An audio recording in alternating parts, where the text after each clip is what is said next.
Hello, everyone. Welcome to Hyperspace on Dark Matter Radio. I am your host, Ms. Solaris BlueRaven. I want to thank everyone for tuning in this evening. A special thank you to webmaster and producer Keith Rowland. And my special guest this evening is Wilbur Allen.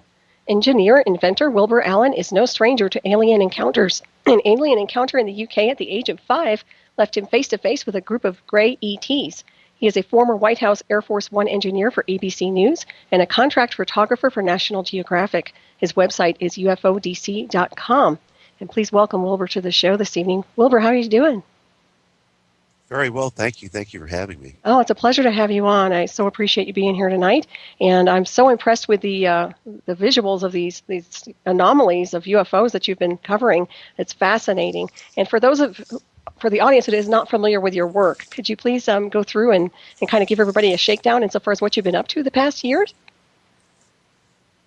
Well, I started doing field investigations for several TV shows. I started actually doing, I led two expeditions for country music television on a show called My Big Redneck Vacation.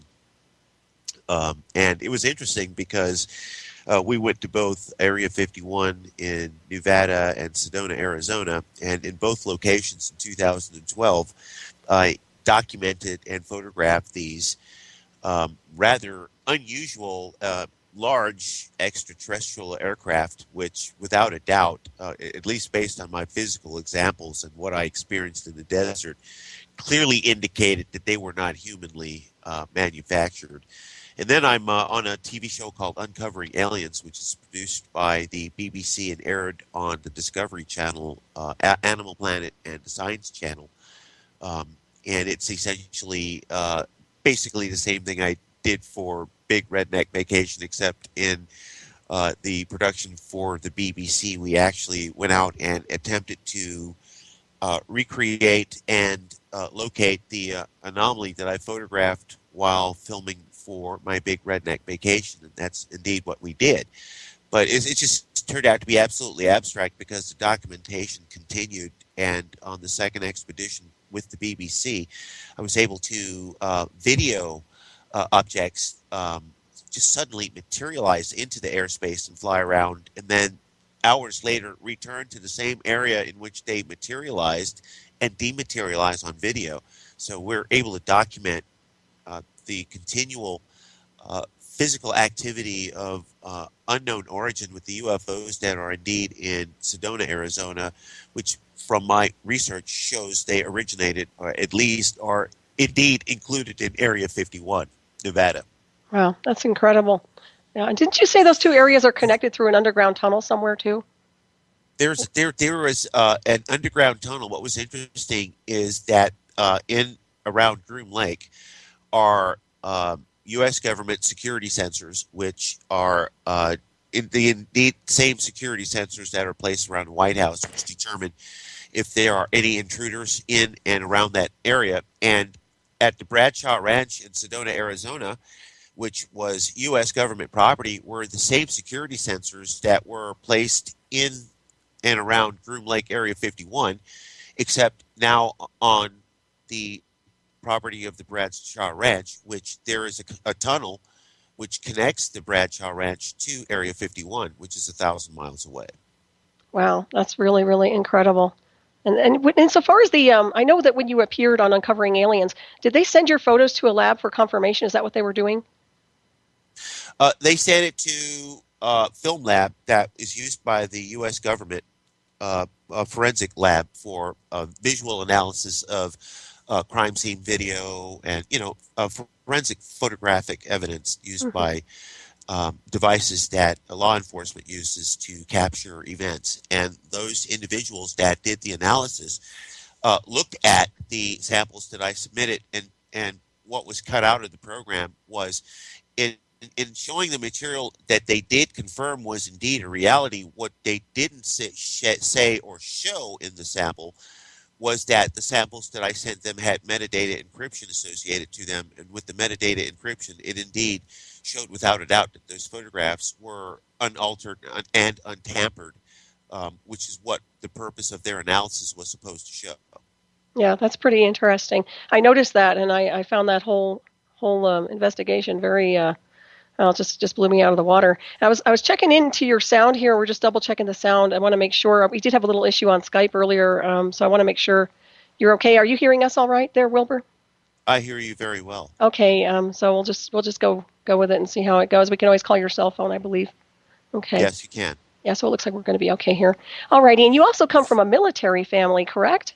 My dad was United States Air Force military intelligence. Yes. Excellent. Wow. So that kind of puts you in that whole arena, doesn't it? And also, can you elaborate on? I know you're a contactee, or is it an abductee? Both. Okay. And it happened at a U.S. military base in the United Kingdom called Sculthorpe, which is now closed. It was a joint venture base with RAF, British Air Force, and the United States Air Force. It was a SAC base. And my first encounter with small gray aliens in silver spacesuits was a few years back, but it was indeed on a military base that it went down. Wow. That's very, very interesting. And do you have a lot of recall about that? I know you were very, very young. You were like 5 years old. Is that correct? Yes. Okay. So do you have a lot of recall insofar as your abduction goes? It's hard to forget something that abstract. And for a few years, I suffered from essentially post-traumatic stress syndrome associated to traumatic event. And for the years after the encounter, which was even more abstract in that nightly I vomited because what they put in me, my body was trying to reject. Mm-hmm. And at the various bases that I would live at, since my father was military and we were subject to change bases every other year, basically, that these anomalous entities would show up in my quarters. And, without a doubt, just based on those things that I encountered, especially as a child and not having ever encountered or seen anything of that nature, especially aliens in the time that I was coming up as a child, that it would be something that most people in listening to my story deemed as a figment of my imagination. And if I did have the data that I have now, then it wouldn't have resulted in the actions that they took in separating me from the masses of the children and putting me in special ed. So it was very interesting how the U.S. military responded to me talking about extraterrestrials in military schools. Wow, I can only imagine. And yeah, and nowadays, of course, a lot of people are getting, there are contactees everywhere, abductions everywhere. So that's really, really interesting. And you also have implants, correct? Yes, I do. Right. And you've had those since you're 5 years old? Since I was 5, and again, it was interesting in a sense that I had, after encountering these extraterrestrials, come up with some kind of ailment that for about 13, 14 years had me vomiting nightly. And basically what it was whatever they put inside me, my body was trying to reject it. And the rejection process is what was causing me to regurgitate on a nightly basis. And the military doctors failed at that time because the level of medicine wasn't at the level of technology that it is now, where they're utilizing imaging technology to actually see into a human body in a three-dimensional sense. Mm-hmm. It wasn't like that because military medicine back in the day was primarily military medicine in what we would call Stone Age technology, relatively speaking, compared to the level of medicine that there is now. Mm-hmm. And that with that limited level of technology, especially in the military bases that I lived on, in the era that I lived on military bases, that the technology required the sense if there was anything implanted in a person, they would not have. They were basically still in the X-ray era, where indeed they would X-ray an individual and look closely at the X-rays to try to determine if there were any abnormalities in the human body. But then, too, when you consider X-ray technology is still partially limited, that they would pass the couldn't possibly see if there was an implant in the body of anybody, at least based on that level of technology in those times. So they misassociated diagnosis in ascertaining what was causing me to vomit on a nightly basis. Wow. And you've located, I think you mentioned before, I've heard you say that you have one is in the back of your neck? It's behind my ear, inside my head, essentially. Wow. Okay. And you've had that measured or no? It sends EM, Okay. and there is an EM signal, which at times is very strong. But it's almost um, like most devices that are used to track animals, like we track animals when we study their motions and how they migrate throughout the globe and the planet, that the extraterrestrials are indeed using the same technology in a sense to track us and communicate with us Hmm. um, on several levels. Uh, and indeed, in what I do, when and where to take photographs, and how they show up in my photographs. So there's indeed the communications between us and them, um, essentially through that which they put in us. Right. That makes perfect sense. So you're actually kind of interconnected in with that signal anomaly with the UFOs. That's very, very interesting. And of course, I have signatures also. I've had implants, and I still have them. So I understand where you're coming from on that, very much so. And do you find them interfering in your life at all, or?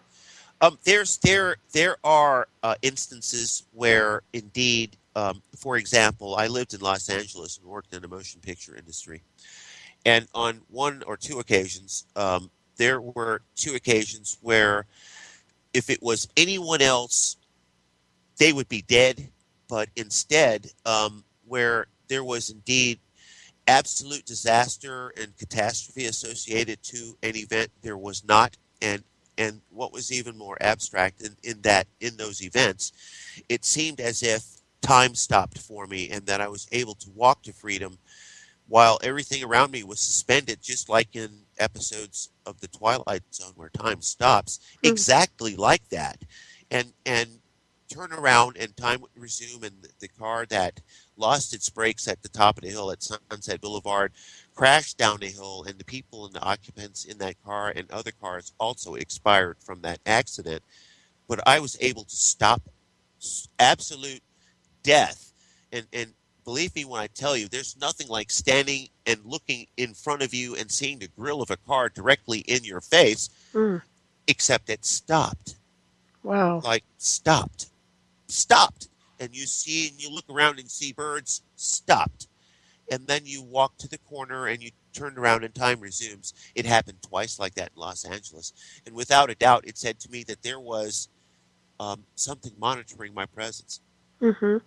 Seems like something looking after you as well and over you. It's the same thing I have to say with what I experienced in Area 51 while filming for my Big Redneck Vacation, which part of our crew was arrested along with the BBC crew, which was arrested. Wow.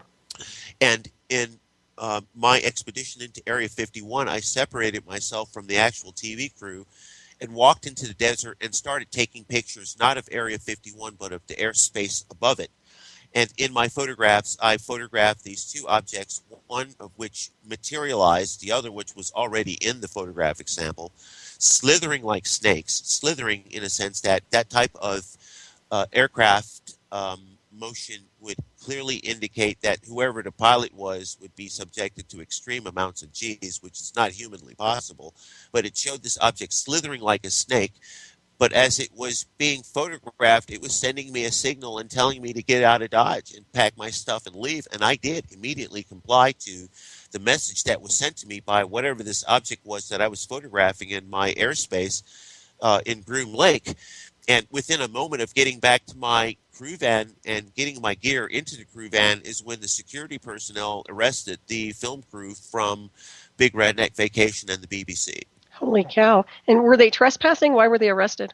I don't know. We were outside, way outside the perimeter of the base, and that was really what was unusual about it Mm. because for some reason they were very concerned about our presence or perhaps my presence in that airspace, on that ground space rather, and that with what I photographed and with what communicated with me and followed me throughout the rest of that expedition, and I documented this object that's been following me throughout this expedition, it clearly indicated to me that it wasn't necessarily warn me about itself. It was warning me about the humans from Area 51.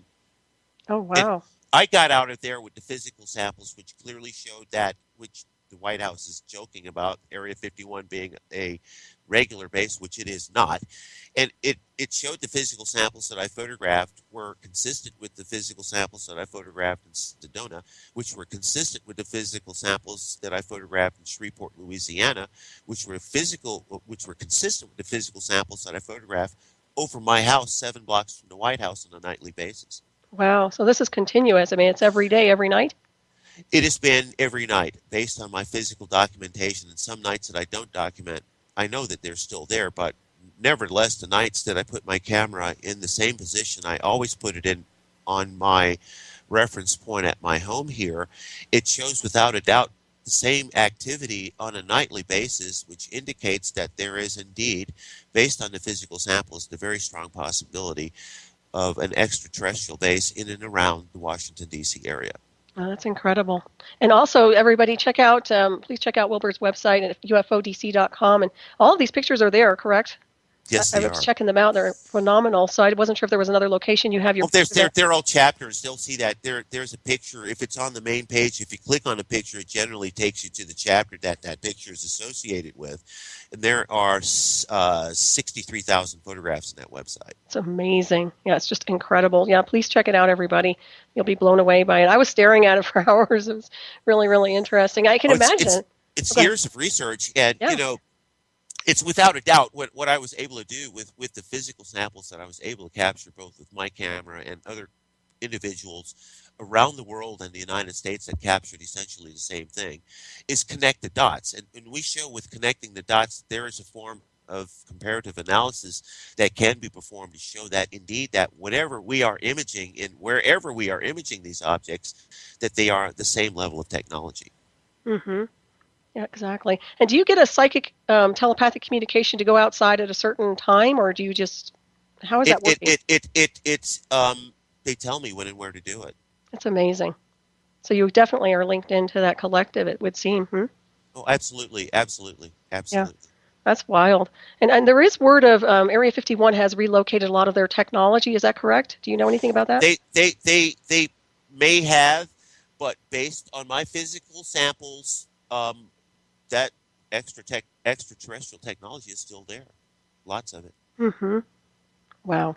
Yeah. And it is a very strong possibility that the technology that is there, they want it back. Mm-hmm. Highly possible, without a doubt. And there was also talk about the type of crafts. Now, these are plasma-based. Is that correct? The bulk majority of the samples that I was able to obtain in Sedona and Area 51 were luminous space objects, which essentially had qualities and associated elements associated to them that were very much like plasma, indeed. Wow. So they're not like something you would see out of a prior World War II man-made kind of... Well, if you look at it, that those type of craft do indeed still exist, but like everything else, even extraterrestrial technology evolves and becomes more sophisticated. Mm-hmm. In that what I photographed, for example, on film in 2002 at the U.S. Capitol building, the green spheres were photographed in space by Apollo 7 and Apollo 11, which were also photographed by my camera, which is a very sophisticated D4 Nikon, here at my home last month. So I'm showing objects from 2002 from one level of technology and documenting them with another level of technology, which indicates without a doubt that those craft are still here, and that technology is indeed the same technology which intruded on Betty and Barney Hill. That's incredible. This blows me away, this whole thing. It's really interesting. And also, what's really interesting to me is how you got involved in photography. Now, you were trained by the CIA in the Philippines. Is that correct? Yes. That's awesome.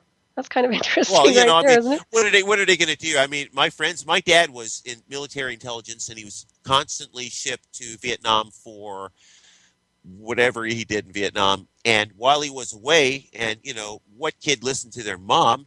I never listened to my mom on base when my dad went away. So me and my friends would do things like sneak into secret military installations just to see what's in there, and we did. And we snuck into a CIA film lab and got caught. And as we got caught, we were instructed to come back and learn the technology, and I did. Awesome. Well, Well, Some they things are weren't meant going to to be. shoot us. They weren't going to shoot a bunch of kids. Right. So, I mean, it just so happens that, I learned through my experience, and was trained from some of the best photographic experts in the world, which were just happened to be U.S. military intelligence agents, photographic technology. And that's primarily where I am today. That's pretty awesome. Do you get a clearance with that too?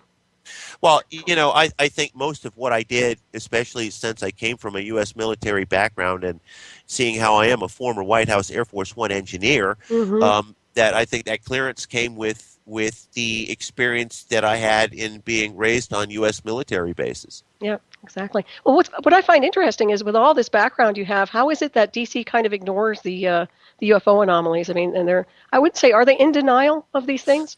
Well, you have to understand the mentality that's here, and in bulk majority, these people are more concerned about sports and tennis shoes and cars than they are about the realities of things that happen around them. Then, indeed, it is essentially a sad case of me saying that most of the people here are clueless. Mm-hmm. And I'm wondering how much of that is kind of a brainwashing, or are they just in a kind of a lulled space of consciousness I where they're think just. I think I think primarily that they were indoctrinated into a society of stupidity, and that everything that they do is inside the box.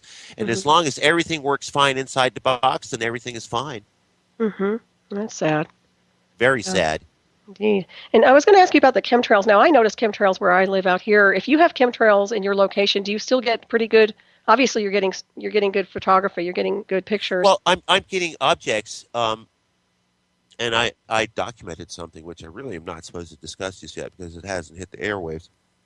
But what I'm seeing are objects that don't necessarily have chemtrails, but have this ionizing propulsion signature, which, as they pass through the air, they leave what looks like glowing air or a tail behind them, a residual energy, a warp signature, so to speak. And we'll use Star Trek terms Mm, to identify some of the effect that I'm noticing. But there is aircraft exhaust, and then there is that which is associated to the aircraft's propulsion signature, which is totally different. And we're looking at, when we see chemtrails, what they do in JP jet fuel is they add this masking compound, which essentially, when you look at any kind of burning exhaust, especially on a jet, if it is indeed burning fuel, then that fuel would be expired from the rear of the engine as a black smoke, and instead it comes out as a white smoke, and that's because they added this agent to the fuel, which makes the exhaust look more like clouds, and people are more accepting of a vapor trail that looks like a cloud than they are of a vapor trail that's a black, dark soot, which generally is associated to exhaust generated by JP jet fuel. right. That makes And they're sense. fooling you into believing that this exhaust from the jets is a cloud. But what they're also doing in a lot of cases, and what we have to look at, is the very strong possibility that in the exhaust of that jet is also seeded material which could possibly make us sick. For example, how flu season starts all of a sudden and everybody is sick all of a sudden. How is Hmm. that possible if we were not exposed all of a sudden simultaneously? Right. That makes sense too. And then there's talk of nanoparticles as well. I'm not sure if you're familiar with that at Well, all. that's where I was alluding to with what they're adding into the byproduct of this fuel, which could easily dissipate into the air, which could easily be absorbed into the skin and breathed in by everybody. And without a doubt, if indeed if my implant is sending signals to whoever put it in me, then these nanoparticles which they're putting in us could be sending the signals back to whoever created that technology here on Earth. Right. That makes perfect sense. Well, I also have heard that chemtrails can bounce the radar signals back and forth and make a grid formation. I don't know if you've heard of that or not. Well, I look at all of the possibilities, and I also look at the things that I'm photographing, which, for example, I'm getting these anomalous entities, so to speak, Hmm. which have the consistency of a cloud, but move extremely fast. And on one occasion, were being pursued by red and blue spheres, which were being led by this huge white dome object. So it seems to me that there are more things in our airspace than meets the eye, first of all, and that things are happening that a lot of these people are oblivious to. For example, I keep bringing up the point that I'm 7 blocks from the White House, which I am. Mm-hmm. And on a nightly basis, I get these anomalous objects, which are consistent with the anomalous objects that I got in Area 51. That's Now, amazing. if I'm getting this on a nightly basis, and the White House says that there's no ET or ET cover-up, but the camera says that there is ET and ET is here, who do you believe? Do you believe the politician in the White House telling you this bold-faced lie, obviously, Mm-hmm. that ET and ET cover-up never happened? And then we have these military people who are passing away from age who, over the period of time, developed this attitude to say, well, the hell with the government. I'm going to go ahead and talk about what transpired while I was in the military, and they're talking about it. And it says ET was here. Who do Mm-hmm. you believe? Do you believe the politician who's been lying his ass off all along, or do you believe the person and the data coming off the camera? Exactly. Well, I think we all know that you have to kind of count your fingers when you shake hands with politicians these days, right? Yes, So, you do. You're not yeah. going to get the. You're not going to get the truth. You're not going to get if they make a promise. I promise you, I'll make your neighborhood better, and you're going to sit there. You'll be an old lady before that ever happens. Oh, yeah. There's definitely a facade going on, without a doubt. And their illusion of what they call transparency, I find interesting because, well, maybe they are being transparent. Maybe they're allowing all this to be right in our face. And if you're Well, perceptive enough, you I can see it. well, if you are perceptive enough, you do see it, and I am a very strong believer that the government does know indeed about extraterrestrial activity that's taken place because extraterrestrial activity has been taking place all along, as long as we can remember, Hmm. as far back as the caveman days. There's been drawings that show the exact same thing which people are encountering today. The UFOs, the grays, it's all there in caves. Hmm. Now, how are we denying the credibility and the validity of the samples that already exist, which clearly indeed say that extraterrestrials are here? Exactly. I agree with you. Yeah, it's like they're trying to erase our celestial heritage, what I call celestial heritage, which, we're star beings, if you ask me. I mean, that's part of our Oh, essence we're of religion. seated. We're Yeah. seated. It's obvious. It is Hmm. obvious. That's probably one of the reasons why they tag some of us because Oh, they yeah. monitor our progress, and they have been monitoring my progress without a doubt, and they're allowing me to monitor their progress. But Hmm. it's interesting that in documenting what I do document, I still deal with people who have a problem accepting the realities of the data. They find so many possibilities. Oh, what really is interesting is that I'm shooting video these days and I'll get these comments, well, it's photoshopped. Well, wait a minute. Photoshop has nothing to do at all with video. Hmm. So for you to make a stupid statement, I'm going to respond back to you with the actual statement. I'm using Avid Media Composer as the tool that I use to augment and look indeed to see what happens in my video. It is Hmm. not a Photoshop process. So quit trying to make a point and say something is photographed when obviously just based on the statements that they're not technically qualified to make those statements by first misidentifying Photoshop as a tool for video. Hmm. There you go. Very They true. make this stuff look stupid. I mean, it's like, okay, automatically, I mean, I know how people who are empty, just like an empty barrel, when you roll it down a hill, it makes all this noise, and they want to be the first one to raise their hand, and they have the answer. They got the answers to everything, but they can't program their VCRs at home. Wait a minute, and the VCR went out 20 years ago. Now, wait a minute, you can't do something that old, It's true, and you're isn't going it? to tell me what I photographed? Yeah. It's Well, amazing. there are a lot of trolls, so that comes Well, with the yeah, territory, I it, think. it comes with it. It's like, and I'm going to bring up the song that James Brown did called "Talking Loud and Saying Nothing." It is Hmm. indeed what they're doing. Yeah, absolutely. I agree with you on that one. And there's always going to be someone there trying to poo-hoo it, or what I call the peanut gallery, which is, I've looked at these photographs and I find them fascinating, and there doesn't look anything that's been, tainted or airbrushed or anything else. So definitely suggest people take a good look at this. And also, it's, I think it's a no-brainer to know that we have visitation. I mean, coming from someone who's actually, I mean, I have what you call a contactee, I suppose. I have a lot of implants and things, and I can go on and on about where I've come from. But I can tell you point blank, I mean, there are a lot of us here that have had interaction with an off-world intelligence. Let's put it that way. And, they can't hide it anymore.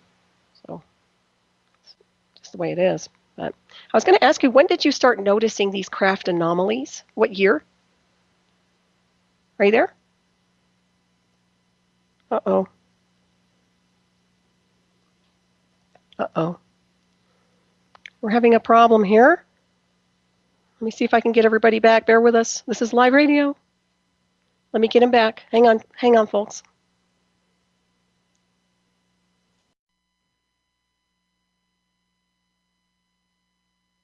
Hang in there, everybody. Looks like we're having a little bit of a technical issue here. Trying to get Wilbur back. Not sure when he dropped off. Okay. All right, we're trying to get Wilbur back. I might have to try and call him on his cell phone. Hang on just a second here. This happens.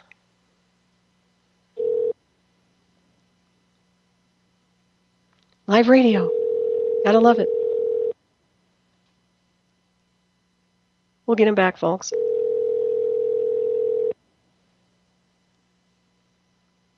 Let us hope. Hello? Wilbur? Can you hear me? Okay. Let me try again, folks. Very interesting. We were just having a very intense conversation. Hello. You know, very interesting. My cable Comcast dropped. Wow. Yeah, that's what my producer was saying. Oh, my goodness. Well, I don't know where we left off. I don't either. I'm glad you're back. I'm back. My goodness, we were talking about a lot of different things. Oh, gosh. Well, let me start here. When did you start to notice these craft anomalies, and what year and what location on the globe? It sounds like it was more towards Area 51. Is that correct? Well, it's interesting that what I started documenting, at least over my home here, were initially documented in Area 51 last October. Mm-hmm. And you know what you do is when you start showing up at various locations, and what I basically do at these various locations is the same thing. I shoot the skies, and when you start shooting the skies at each location, and you start noticing that the events, no matter where you go, are the same. Either you're being followed, or there are the same anomalies in each of the areas that you visited that would indicate that there is indeed an extraterrestrial base in every state and every town in the United States. Mm-hmm. Which makes sense. But is a possibility. It's a possibility, just as there are bases all over the world. There could be indeed a base in every state of the United States. And in fact, in every country of the world, there could be an extraterrestrial base. Yeah, absolutely. And I was going to, do you actually, I know you have a communication, or you can establish a communication. Have you ever tried to bring these types of craft closer to you in close proximity? It's not that I want to. It happens regardless. And looking at a lot of what I'm photographing, photographing is indeed close proximity. So, you know, it's one of the times I photographed an event which showed a multitude of objects fly by. And I normally set my program up to fire autonomously for a period of time. And on one of these occasions, while doing something else, I felt dizzy. I mean, I never felt dizzy like that before. And when I noticed the time that I felt sick, and then I go back and look at the footage at the end of the night and notice that I felt sick at the same time this group of objects flew by, it said to me that whatever they were affected me directly. That's very interesting. So they're affecting your electromagnetic field, it would almost sound like. Yes. Whatever they were interfered with my overall operations. In feeling that sickness that was associated to when these objects flew by, it said to me that there is indeed a direct connection between whatever they are and myself. Right. That makes sense to me. Have they ever tried to hijack your implants or anything? Who, they as in humans? Well, maybe covert intelligence, maybe the covert military black space program. I doubt that very seriously. Okay. If they have even evolved to telepathic communications. Okay. I doubt seriously, even if they are doing that, and they're, again, you know, the men who stare at goats, that film where the CIA was dealing with trying to have people augment events through mental magic, essentially, which is indeed something to look at, a reality in some cases where some people do have the ability in terms of the power to think things to be or make things happen through a thought that does indeed exist, and that those people are more advanced than we are, and therefore they might be considered extraterrestrials because they obviously have abilities that exceed ours. And there are people who do have these abilities that exceed ours. Oh, yeah. Yeah, definitely. I think a lot of society has been shut down too by false programming, so I think that has a Well, lot. yeah, when if they look like us, then our motive is okay. They look like us, fine. Then we don't question. Oh, here's an alien. We're just going to let this alien walk among us. Hmm. And we've been indoctrinated to believe that everything that looks like us is fine. Then that's indeed the case. Hmm. Yeah, that's Everything that looks like us is fine. Not quite. right. Very true. What kind of camera did you say you use? A D4 Nikon. Okay, so if somebody's an amateur and they're interested in trying to capture some photos, is that what you'd suggest? Well, if they want to take out a small car loan to get it, yeah. Okay, yeah, I they mean, probably we're not talking the kind of camera you go to Best Buy and buy here. That's right. not going to happen. This is purely high end, and then if you get the camera, you're going to need $19,000 worth of lenses to really make it work. Mm-hmm. Yeah, it's quite the investment, but well worth it. Well worth it. Obviously, it's a level of technology that exceeds conventional cameras. And what's interesting is it's not conventional technology, but I'll still have people that question it and question it with authority while not actually having that level of technology. It's amazing. Oh wow, yeah, that's interesting. Everybody's a critic, Oh and yeah, everyone's got the answer. Like I said, yeah, that happens a lot. And can't tell you left or right, but they're going to tell you what you got a picture of. right, well, yeah. Move along, move along. Yeah, that's what I know that's why I call them the trolls. But insofar as the colors go now, are there orange and blue? Is that what I was hearing? Well, a lot of what's happening, I'm getting objects that are pure white, not like white, like you would think white to be, but almost like if there was indeed a term for black light white, if there was black light white, it's like that level of white. Hmm. And then there are the orange objects, which could also be pearl colored, which could be green colored, whatever they can modulate their color frequency in any wavelength that they want. Mm-hmm. So it could essentially be the same object but different colors, and you would identify it as a different craft. Mm-hmm. That makes sense. And do they pulse it in different multicolors or no? Well, what I encountered at the U.S. Capitol building, which was the same objects that were encountered in space by Apollo 7 and Apollo 11, showed a formation of objects. Two of the objects were modulating green, but the other two objects in the formation of four were modulating amber, red, green, and blue. It's modulating amber, red, green, blue, amber, red, green, blue, amber, red, green, blue.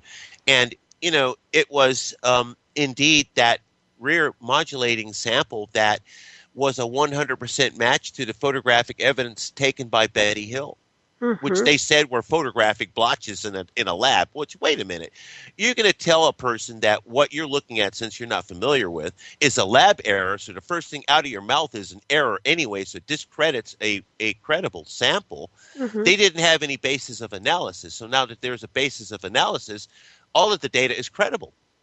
Mm-hmm. Right. Well, I think they were always trying to discredit any type of Well, UFO. they always do that because there's no reference to point credence to. But in this particular case, what's changed is that, it's easier to debunk a single photograph than it is to try to debunk 900 photographs. Mm-hmm. And now we have 900 photographs showing an anomaly, a UFO.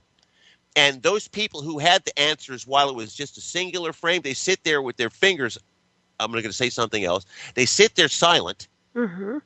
and they have nothing to say now because they can't say anything. Exactly. Well, good. It's about time, huh? Well, there's still people who have a comment, and again, I'll point to those people who are telling me that what I'm putting on YouTube is Photoshop when, you can't apply Photoshop to video. Give me a break. So automatically, those people who say it's fake by saying it's Photoshop are saying that they're stupid by misidentifying the program used to parse video. Right. You know what I think it is too? I think a lot of people are always misled by the special effects, like CGI effects.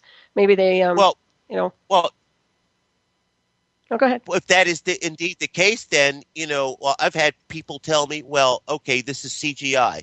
All right, now, if you're going to tell me that's CGI, then tell me what CGI program did I utilize to create the effect? Mm-hmm. Now, if you understand what CGI is, you'd be able to tell me what was used.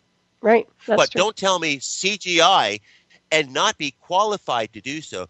Don't tell me, oh, it's a lens flare when you don't know the difference between reflection and refraction, which causes a lens flare. Right. So, the study goes more in depth than a person sitting there tooting their horn, saying nothing that they're qualified not to say. Right.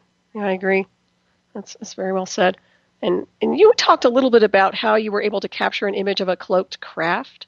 Can you elaborate on that? Well, what happens is in how you look at cloaked objects, for example, a cloaked object has the ability to bend light behind it and project it in front of it. Mm-hmm. Now, if that is indeed the case, and the sensitivity of the level of camera technology that I utilize is capable of sensing the differences, subtle differences, even if an object is far away, you could subtly detect the changes in light temperature, because the technology in the cameras is a level of technology that analyzes the entire image and feeds that entire image analysis into a computer and gives you what's called the optimal exposure for it, Mm-hmm. which is essentially how most autonomous cameras work. Those people who have this point and shoot type cameras, they can point it, and the camera's technology senses the overall environment and indeed takes a photograph of it. But in doing so, that information is fed into a computer. Well, some computers have the ability to sense the differences in space in the area that it is being photographed and detect that difference. And with the type of technology that I'm utilizing, you can see clearly and without a doubt, if there is an object there, you will see its overall impression. You may not see the object, but you will see its shape. Mm-hmm. Because it can't completely mask itself. It can mask itself from our eyes, our perceptions, because our eyes are limited in a sense. But the camera technology is far more sensitive than the human eye, and it is indeed capable of sensing objects that the human eye does not. Mm-hmm. Yeah. And how large would you say these crafts are? They vary in sizes, especially from some of the samples that I do have. I've got samples that are the size of garden peas, the size of a boulder, perhaps a boulder like in a marble. There's standard size marbles, and then there's the boulders, which are the bigger marbles. Mm-hmm. Some of them are that big. They vary in sizes, because what we see perhaps as the size of a garden pea, inside that garden pea could be as large as New York City. Mm-hmm. Yeah, that's incredible. It's very interesting. So we have to be more open-minded with the realities of the things that do exist, and what does exist exceeds what's on Star Wars and all these other TV shows that are out there, which are brainwashing everybody. Mm-hmm. Right. And of course, they're coming in from a different type of dimensional space. I don't want to say hyperspace, but obviously they're coming in from another dimensional. It's some other realm of space that's not necessarily consistent with ours, Mm-hmm. but it indeed does exist, since we know that there do exist multiple dimensions and realities, and that some people do have that understanding that what does indeed exist, that sometimes there are things outside the box that exist, and Mm-hmm. some of those people understand that there are more abstract things in reality than meets the eye. Oh, absolutely. And once they grasp the idea that it's a big multiverse, and they start, then you can really start diving into all these different spectrums of how much is really out there. Because I'm sure there's no such thing as space. Everything is taken up by some kind of a life form, wouldn't you say? Well, it's exactly, but again, it's also based on what we're able to perceive with our limited level of perception, and we are limited, relatively speaking, and compared to the overall picture of things, and that what we perceive, in some cases, how a person can experience something, and because of the way that they are indoctrinated in life, they'll experience something and dismiss it immediately and not report it, not talk about, well, I just saw a UFO materialize. Oh, I didn't see that. And then they keep on about their business. Right. Yeah. I think they've been programmed. Yeah. They're programmed, and they're afraid to talk. Okay, I experienced something. And then if they say something, they fear the ridicule of everyone that's going to ridicule you for making the statement you saw a UFO. Now, give me a break. Does that sound very mature? It doesn't sound mature at all to me. No, it's peer pressure and from the false matrix, if you ask me. Well, it is. It's a pure crap. Yeah, I agree. Well, more and more people are up to speed, though. I have to tell you, I mean, I see more and more people really tuning in. So I think they are awakening to something beyond what's been presented to them. You can only be stupid for so long before you start to learn from stupidity that which you thought was not real is indeed real. Mm-hmm. Yeah, very true indeed. Yeah, it's all changing overnight. And it sounds like from what you've been measuring and tracking, it's like we're getting visitation nonstop. You'll be surprised. Hmm. I wouldn't, but yeah, I think a Well, lot of I'm people. not. I'm not. I'm telling you, hey, what I'm imaging, it's creepy, but I just okay. I documented another one. Wow. That's all I'd say. It's another one. I think it's great. Somebody's got to do it. I'm glad you're Well, doing it. it's unfortunate that I'm doing it because I don't want to be the one that has these experiences, but I won the weird lottery and I won it daily. Wow. Well, I don't know anybody else who's tracking this type of thing other than you. Well, there's a lot of people out there call themselves UFO hunters, and even UFO hunters went out and tried to indeed document something, but it's different to talk about it and talk about evidence than it is to actually show something that is current Hmm. than something that's past. And I'm showing current events, and to Right. me, a current event was yesterday. Yeah. Or within the week, not something years ago, and dwell upon something that happened years ago. Okay, fine, something crashed in Roswell. Now let's talk about what's flying over Roswell now. But they Hmm. don't talk about that. Wow. Yeah. See, that's a bummer. And so there is activity right over Roswell still. It's everywhere. Mm. See, that people need to know that. They really do. That's really just incredible. I hope they all check out your website now, please. Well, it's not going anywhere. I mean, when Good. you think about it, I mean, my first encounter was 2002. If they were going to tell me to shut up, they would have done it way before now. Well, Excellent. I mean, think about it. Yeah. I got over 18, 19 million hits on my website. Do you think they're going to tell me to shut up? It's way too late to tell me to Yeah, shut up. you're way out there. Yeah, well, they must have. It's almost like you were fated. I hate to say it, but it almost seems that way, especially with your implantation as a young boy. Well, it was to me indoctrination into weirdness because anybody else, if something parked over their head, the first thing they do is crap on themselves while they're running. But I'll stand there and photograph it and absorb it like like I'm supposed to. Hmm. And how do you feel energetically when you see these things? Thrilled. Do you? So it's not a negative vibration at all. Not at none. None of it's Okay. Yeah. So it's negative all at all. positive. Yeah. That's Thrilled. wonderful. Absolutely. Absolutely. Yeah, that's good because a lot of people have a lot of fear and they block a lot of Well, things. that's where I'm having the problems because those people having the fear is essentially a disease, and it shows without a doubt that those people who have that level of fear are sick mentally. Hmm. Well, they're definitely, yeah, they're programmed. There's something wrong with that. It's mental Yeah, illness it's an without a doubt. illusion. It's a program. Absolutely, absolute illusion. That's all based on nothingness. How do you believe something that someone tells you when they have no physical evidence? But I'm going to sit there and let a politician tell me it's not real. And I believe you. Oh, I believe the president. I don't. No, no way. No, I follow my intuition, my higher self, oversoul, Oh, superconscious. I mean, they're going to sit there and make a joke about Area 51, and I'm going to sit there and tell you I documented, obviously, objects that were not humanly possible in Area 51. So to me, it's a slap in the face to tell me, oh, it's a joke, and, hey, you didn't photograph nothing. Then Yeah, what's on the pictures? exactly. Yeah, they're insulting your intellect, really, when it boils Very, down very to it. much so. It Yeah. boils down to who's stupid, or me or them. Well, the funny thing is, if they act dumb long enough, they will be dumb, and that's the problem.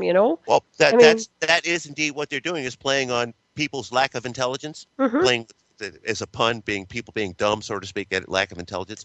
So they play on this lack of intelligence, and they know that if I tell you something, that you're going to believe it because you're that dumb that you're going to believe it, and you do. Hmm. Yeah, it's all a mind game, if you ask me, insofar It as is a what they're mind doing. game. They know they Yeah. got a bunch of mindless people who will believe anything. It's a gullibility thing.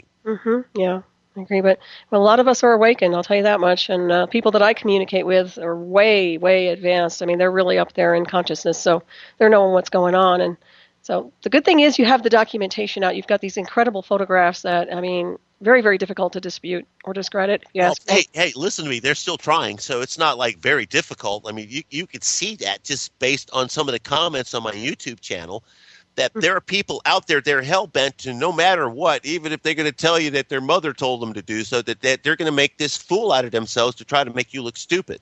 Yeah, and then you have to ask, well, how old is it? Maybe it's like a 13-year-old kid or something. Well, and you know, I'm looking at some of these comments, and I clearly see that it's an adolescent mind making an that's adolescent just probably a statement. So, kid. well, Yeah. I still address the kid, because if you're going to make a stupid statement and you're going to say, oh, it's fake and it's Photoshop, then wait a minute, dumb person, it's Avid Media Composer, not Photoshop. So let's correct the technology if you're going to say something is fake. Yeah, there you go. Be correct with it. Don't sit there, okay, it's CGI. What CGI program was used? They can't tell you because if it's CGI and they know it's CGI, then you should be able to tell me it's CGI in the program utilized to generate the effect. Very true. Exactly. Yeah. And I don't know if I asked you this or not, but how does air traffic control capture these anomalies on radar? Obviously they do, right? Well, they do. It shows up as a blip. Okay. And you know how they have reports of how the air traffic controller will be sitting there and all of a sudden an object will materialize on the radar screen? Well, my sample in Sedona, Arizona showed this object materialize, and you could see frame by frame of where there was nothing, an object becoming solid, and it materializes and flies with a controlled velocity through the frame.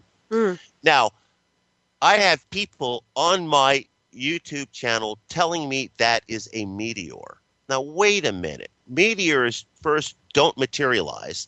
Secondly, a meteor doesn't have a controlled velocity associated to it, meaning that it came in slowly as it materialized and flew through slowly. A meteor would come in fast and dissipate quickly as it comes to Earth, burning up and showing streaks of it, evidence of it burning up as it enters into the atmosphere.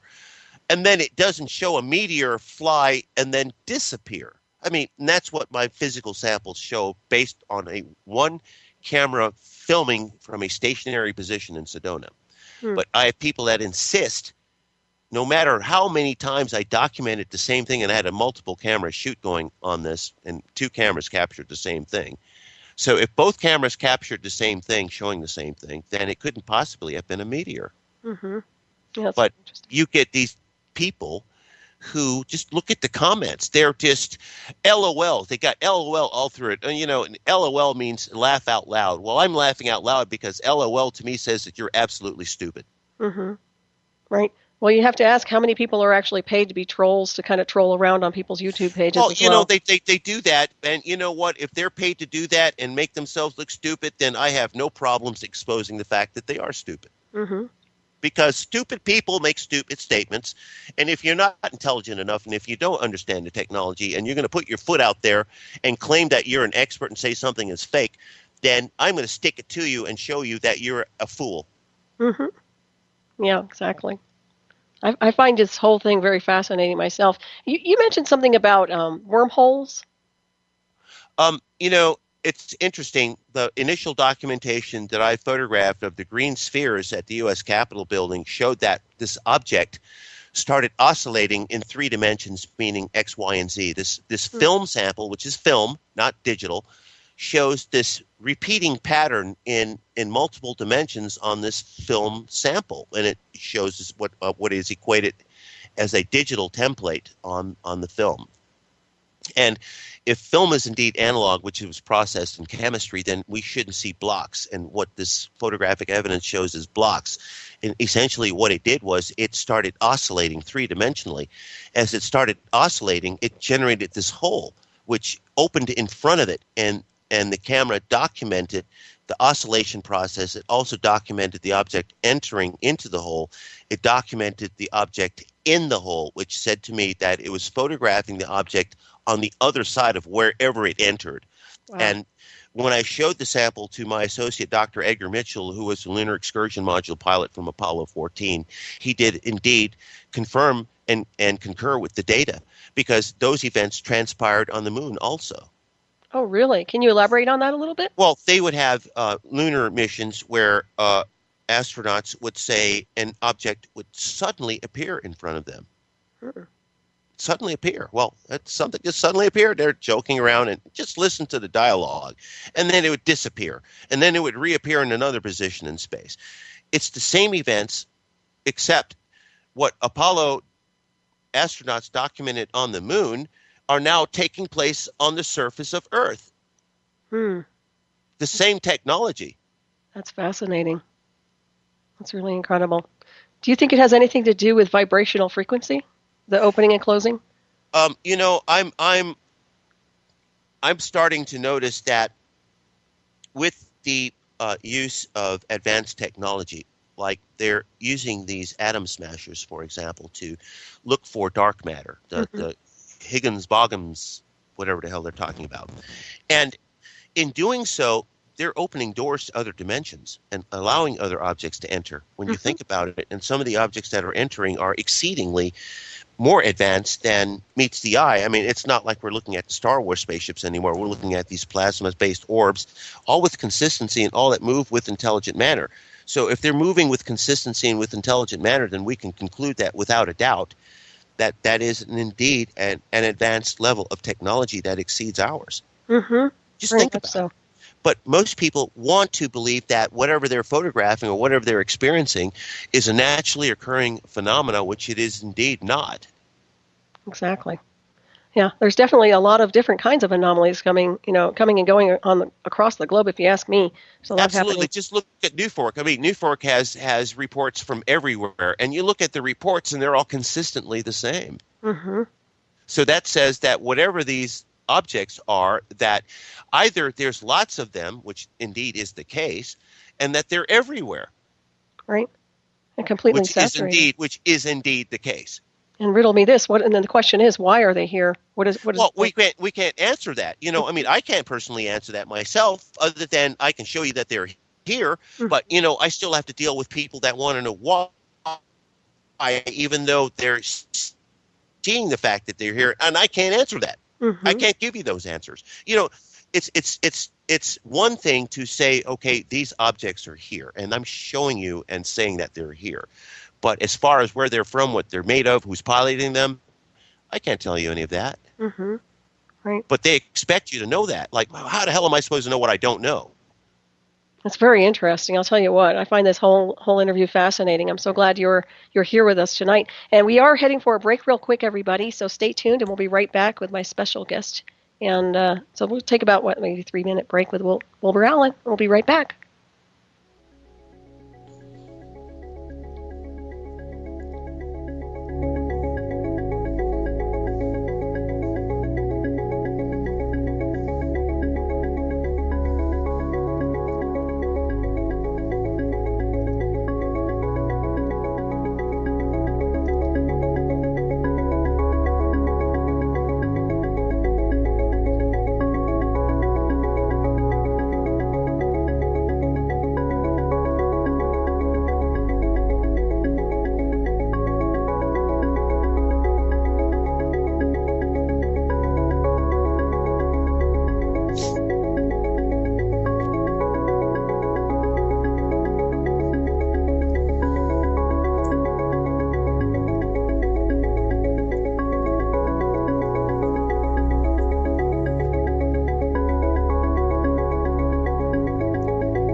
Welcome back, everybody. You're listening to Hyperspace on Dark Matter Radio Network.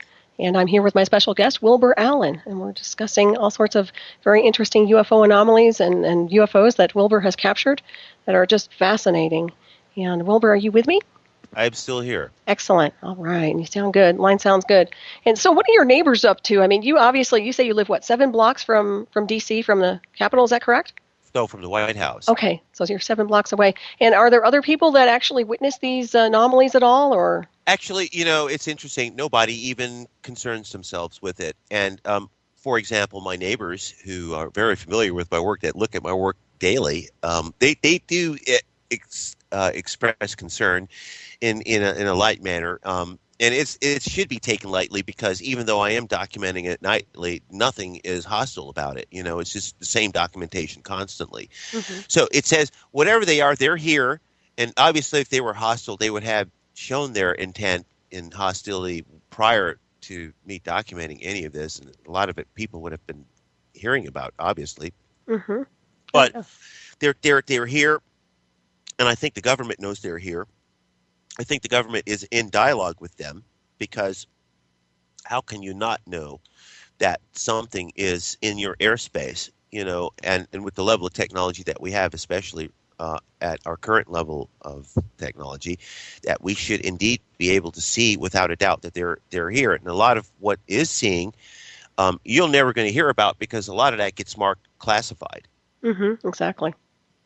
And then, there's also the very strong possibility that a lot of what we are seeing, and I noticed that in what was being aired on Uncovering Aliens on the Discovery Channel, Mm-hmm. is that there is the very strong possibility that we did capture crashed UFOs, and that we did back engineer them, and that we did develop technology that was consistent with those craft, that we did manage to figure out how they worked, and that we developed that level of technology. But then there's also the very strong possibility that along with these craft that we developed are the actual extraterrestrials who are here monitoring the progress of that which they left behind, to see how we're progressing with the technology that they left us. And that seems to be indeed the case. Mm-hmm. Yeah, I've heard that also. Yeah, I wouldn't be surprised if they're reverse engineering a lot of different technology, and We're, also the we're being we're hybridization. being fed. We're being fed Mm-hmm. essentially, and evolved through external means, and evolving through external means an external hand or an extraterrestrial hand is involved in our evolving in technological ages. Mm-hmm. Exactly. And how do you think they're communicating with the White House? Say that. Well, I wouldn't say it with the White House. I would say it with the military. Okay. And it's an ongoing process, I'm sure, because, think about it. Here I am, a military brat, essentially, and I'm telling you, ET that I encountered at every base that I lived at. Now, what do you think? Mm-hmm.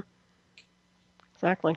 Think about it. All the bases I've lived on. I can't even count the number of bases that I lived on, and on each base which I lived on, I had an extraterrestrial event transpire.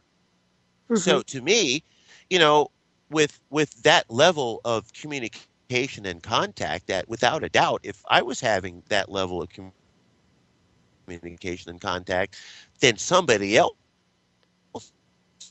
Great. Wilbur? must be having that level of communication and Yeah. contact. You're breaking Yes. up a little bit. I was just saying you're breaking up a little bit here on Skype. I'm hoping I don't lose you. I may have to call you on your cell phone if it continues to do that, but we'll just keep rolling here. Hopefully it won't. But so we were talking about the communication, but how would they establish? Is it telepathic communication with the military? How would that work? Well, I know, at least with me, it's telepathic, but then there's the very strong possibility that humans made contact with ET, and at a militaristic level. And you could see that clearly in World War II Mm-hmm. with Exactly. the advancement of German technology, that without a doubt there was ET contact there. So, and then, the interesting thing with the ET contact during World War II is that the objects that I documented, and the objects that Betty Hill documented, and that the objects that are documented in space were initially documented in 1940s during World War II. So it connects all of these things. Well, we can't say that, those green spheres I photographed at the Capitol were lens flares if they were documented in space, can we? Exactly. But Yeah. someone did try to say they're lens flares. I mean, come on. I've got countless people telling me that I'm making a fool out of myself, especially the university that I attended, for even talking about it. Mm. Well, that's kind of par for the course. I think whenever you come forward with any type of information that's controversial, they're gonna go after you. I mean, I've seen that with other people as well. Well, So. it happens, Mm-hmm. and then you have people who send their samples to other, and I'm not going to be cruel with this, but other UFO investigators. And to me, it's like me sending my photographs, and I'm an artist, to Stevie Wonder, who is an artist, but he can't see, and me trying to convince Stevie that I'm the best photographer in the world, Mm-hmm. and he can't see. Right. Yeah, I can understand that for sure. When Yeah. you send your samples to these people, you think that they're going to tell you, oh, this UFO is this and this UFO is that, especially at MUFON, for example. And they have people who do these field investigators, but you have to think about it. You pay $50, you get a card in the hat, and you're a UFO investigator. Oh, brother. Yeah, it's wild, isn't it? It's very It's interesting. deep. It's pretty deep. I mean, if you're going to go out there and say you're a field investigator, at least have a close encounter. I I mean, that totally would be agree. one of the requirements to be a field investigator. Yeah, totally. Show me your card. Show me your stuff. Show me the money. Exactly. Well, experience, goes a long, long way It insofar does. as being a test pilot for anything.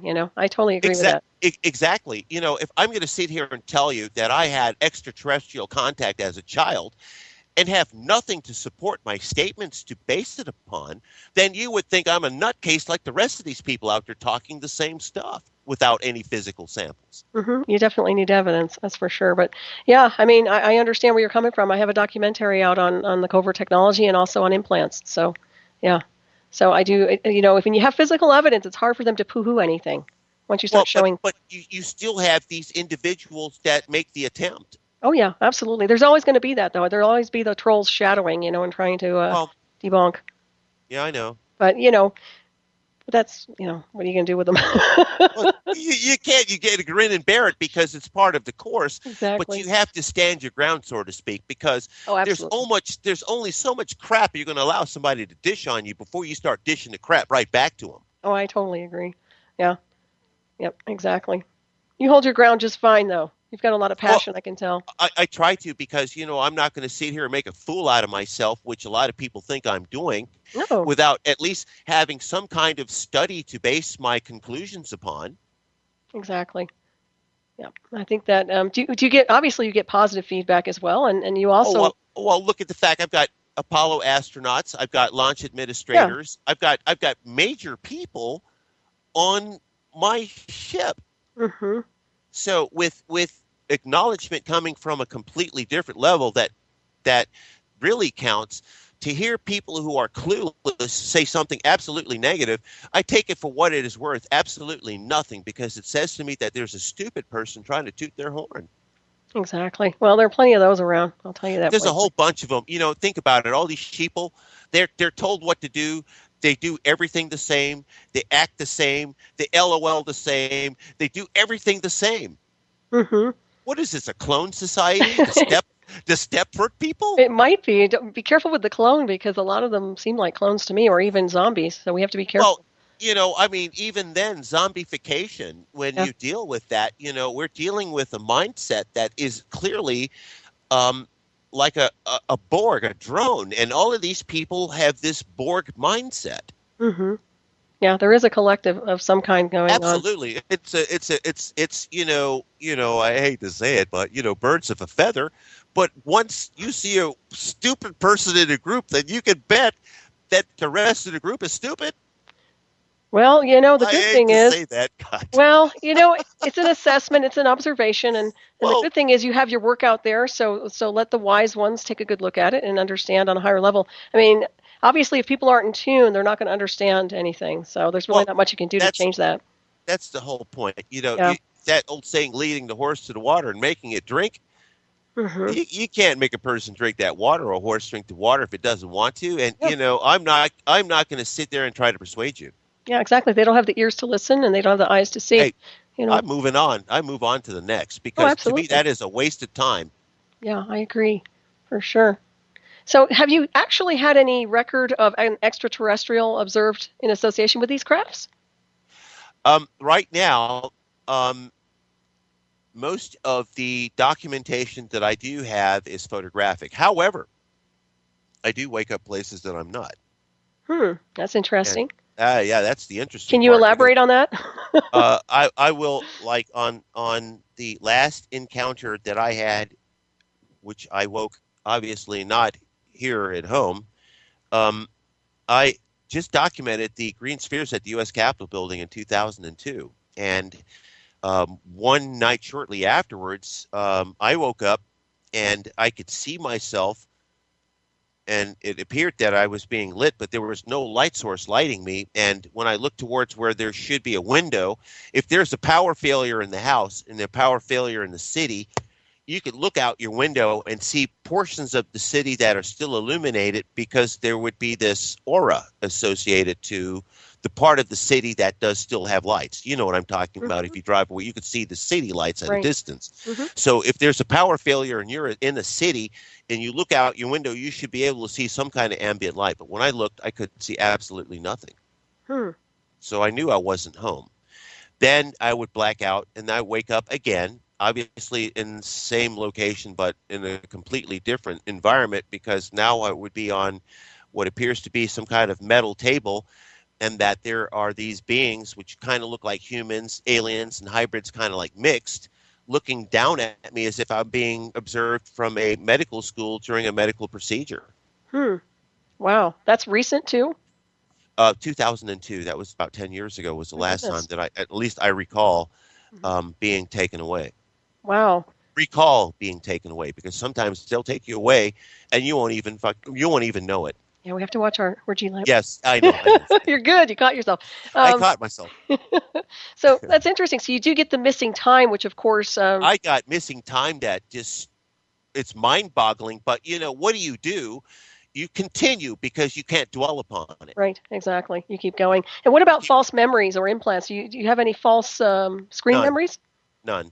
None? Okay, that's good. I know everything that happened is real, and it's all substantiated in the work. That's really, really good, because a lot of people who have experiences tend to have a screen memory later on to try to block them from remembering. Well, a lot of those people also have psychological and neurological instabilities, which I do not. Right. That's true. Yeah. That makes a difference. It really does.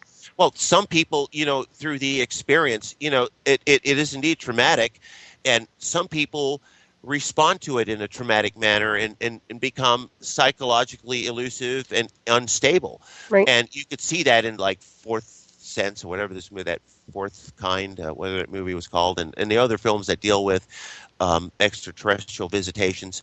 And, it's in a sense like that, but it's not like that, because perhaps some of the events that do transpire are hostile, but what I encountered as a child wasn't hostile. It was just creepy because they were absolutely bizarre-looking entities.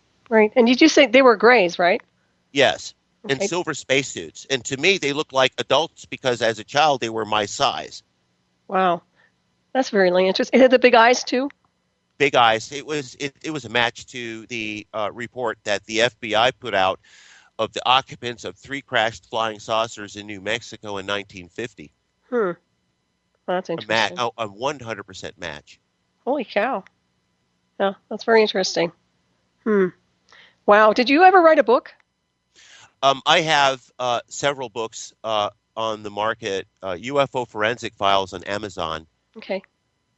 Excellent. And look at the UFO Forensic Files video that I have up and the negative comments that are there.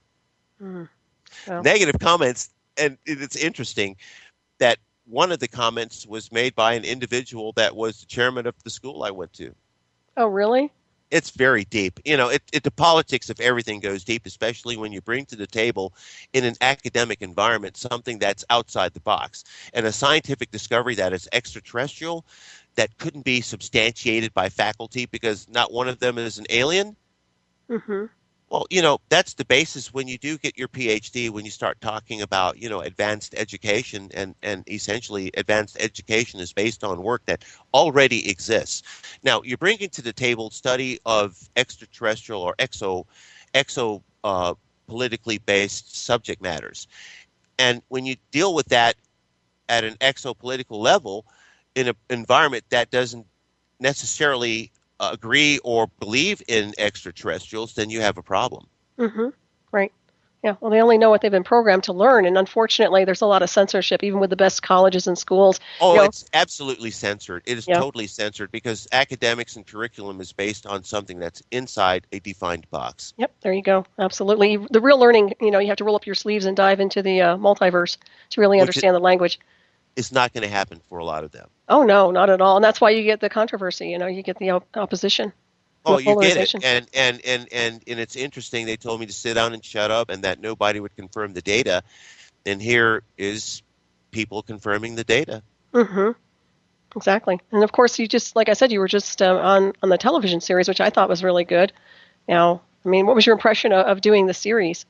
Well, I knew that it would put me out there further, and I knew that a lot of what I was presenting, especially what I said, what was actually said in filming, was edited out. 80% of what I was said was edited out. Mm.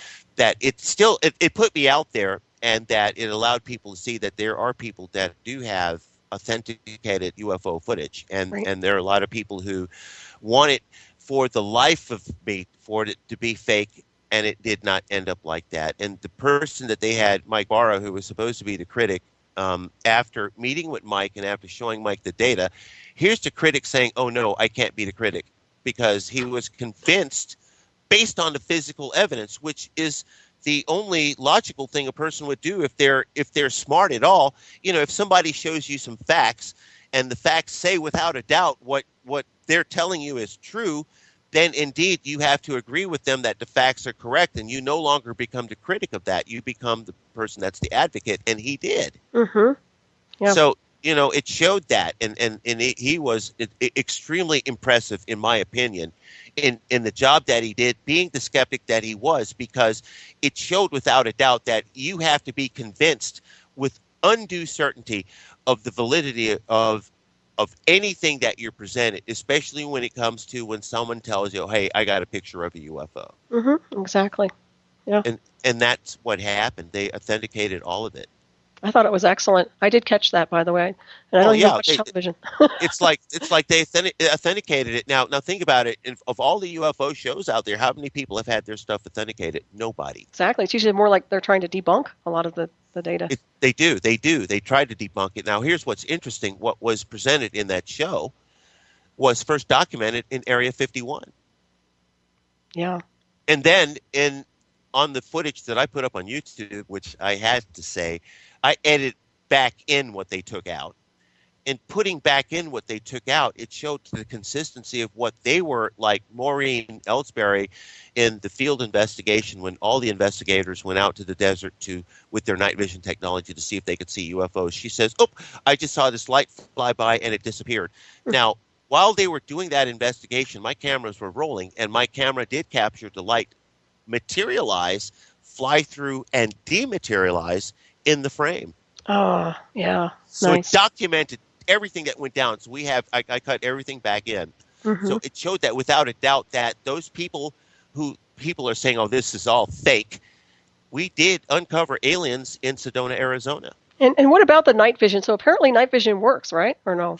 Well, it does, but I'm using full color night vision. Mm-hmm. Nice. What works better? Oh, yeah.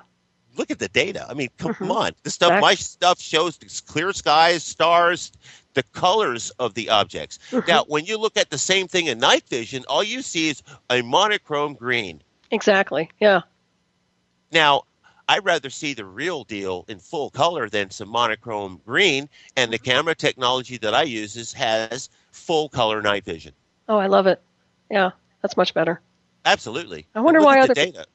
Is it costly? Is that why most people don't use it? Well, like I said, come on now, a couple of lenses and the body is Cha-ching. roughly 25 G's. Yeah, well, it's worth it. It's quite the investment, Well, but well worth it's a car. That's a car. Yeah. You get a small Beamer, a 120 Beamer for that amount of money. it. Mm-hmm.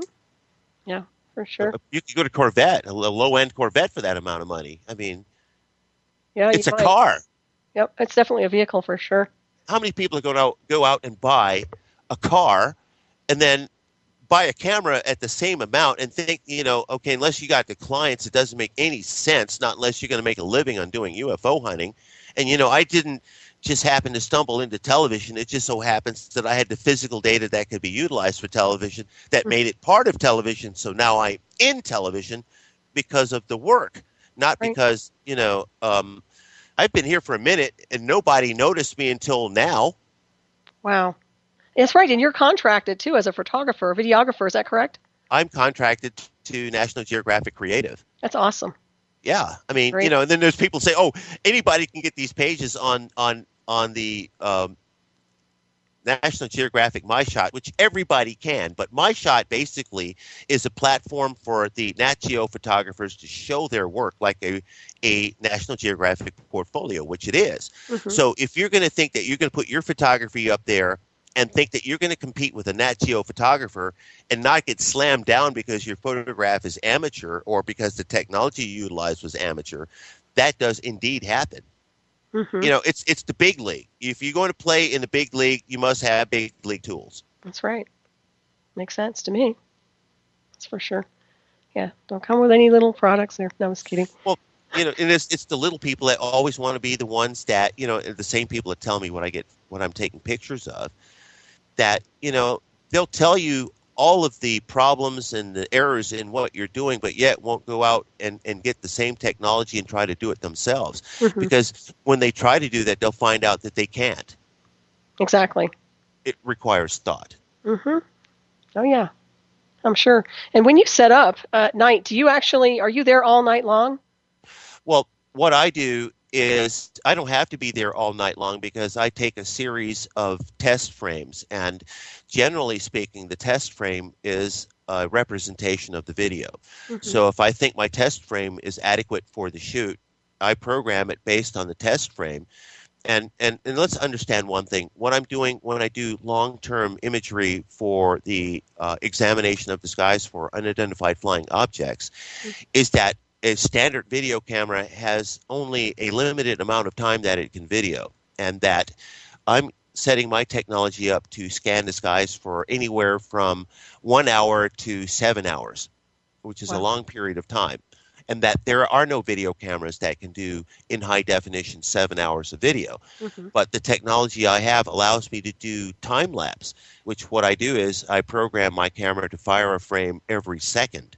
So in that time reference, that saying stuff happens every second, stuff happens every second indeed. Wow, that's amazing. And do you change your location each night, or do you have a specific area that you're always pointing at? When I'm here, I'm limited to where I can leave my technology, but keep in mind, you just can't leave it. $10,000 worth of technology out in the middle of the street and not think somebody's going to walk off with it. So I basically bolt it on the top of my roof where I know there's nobody up there. And it's constant in terms of here in Washington, D.C., but when I go on location, it depends on the location. And generally what we do is my crew and I find remote locations and what's called a drop point, and we set up drop cameras. And our drop cameras are programmed to fire at a fixed direction, fixed number of frame for a fixed duration of time, whatever transpires in front of that camera during that time. That's awesome. Yeah, it's different. If you're going to do research, that's how you do it, right? Oh, yeah. Don't go out there, set a crew up, and you got a couple of guys standing there, and in 20 minutes that you're there, nothing happens, and you pack up and leave. Mm-hmm. It's not going to it just doesn't work like that. Exactly. You've got to be there. Oh, totally. Yeah, I agree. Some people don't have the patience for that, I would imagine. They don't. They want it to be, slam, bam, thank you, ma'am. It's just quite not like that. Mm-mm. That sounds very tedious on some level. Well, it is extremely tedious because considering that on 5 or 6 hours, that's 40,000 frames, and that I've got to look through each one of those frames. Wow, yeah. That takes some time, doesn't it? It does, but you get used to it. You start seeing, you train yourself almost autonomously to react to frames that are out of sync with frames that are in sync. Mm-hmm. And those frames that are out of sync generally are those frames that would have, for example, an anomalous object or light that appears that's in no other frame in front of it or behind it. So, you know for a fact that one frame is indeed an anomaly. Right. Yeah. So we continue. So, it's like random. And, generally speaking, over a period of 5 hours, chances are something is going to fly through your frames, and it does. Mm-hmm. Have you ever had anything else besides what you're capturing go through that was unusual?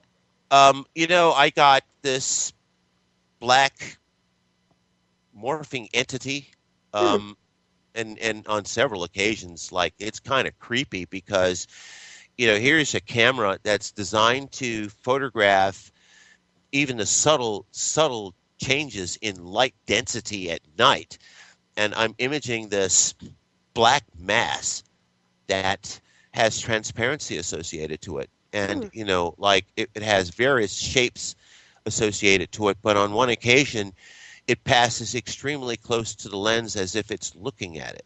And the Wow. samples are on my website on the chapter called Transformers. Just take a look at it. Absolutely bizarre. Yeah, I'll have to look that. Outside of what you think, what we think would be like, the classic ET encounters that we're programmed to believe are supposed to take place. Mm-hmm.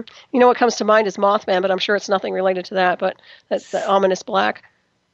Well, I say it's definitely not related to that because what I'm getting has definition but no mass associated to it, where you can see there's a shape there. Again, that's why I'm saying the camera has the ability to see the changes in sensitivity in what's presented in front of it, especially at night, where what I'm getting is this blob, basically.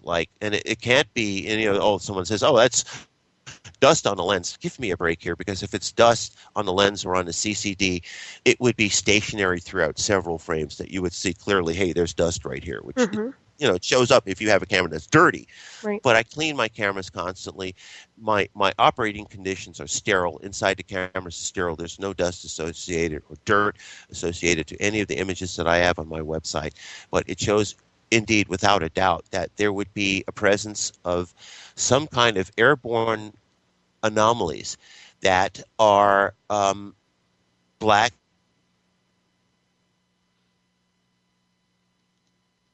You there? But yet transparent. Okay. Like you were fading out a little bit there, Wilbur. No, not. I'm here. Can you hear me? Okay, yeah, you were just kind of phasing a little bit, but yeah, I caught, it kind of broke up a little bit there. Okay. I'm hoping I don't lose you, but I think we're doing okay. Do you have Wi-Fi?